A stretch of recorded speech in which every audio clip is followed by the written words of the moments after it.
আমরা প্রতিদিন বিভিন্ন রকম অ্যাপস ব্যবহার করে থাকি, যাদের মধ্যে বেশিরভাগটাই হয় ফ্রি, অর্থাৎ ফ্রিতে ডাউনলোড করি এবং তার ভিতরে থাকা সমস্ত কিছুই ফ্রিতে অ্যাক্সেস করি।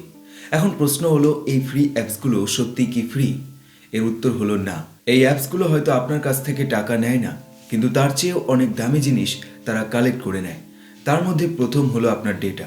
এই ফ্রি অ্যাপসগুলো আপনার পার্সোনাল ডেটা, যেমন লোকেশন, কন্ট্যাক্ট, ব্রাউজিং হ্যাবিট সবই কালেক্ট করে নেয় এবং সেই ডেটাগুলো অ্যাডভার্টাইজারদের কাছে বিক্রি করে। অর্থাৎ ধরুন আমার কাছে সেই ডেটা রয়েছে এবং অ্যাডভার্টাইজারদের আমি অফার করতে পারবো যে এই অডিয়েন্সের কাছে এই টাইপের জিনিস ভালো চলবে, তো সেক্ষেত্রে অ্যাডভার্টাইজার আমার কাছে বেশি আসবে।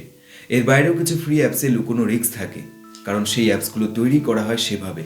সেক্ষেত্রে আপনি সেই অ্যাপস ব্যবহার করলে আপনার ফোনও হ্যাক হয়ে যেতে পারে। তো ফ্রি অ্যাপস সাবধানে ব্যবহার করুন। আবার দেখা হবে পরের একটি ভিডিওর সাথে।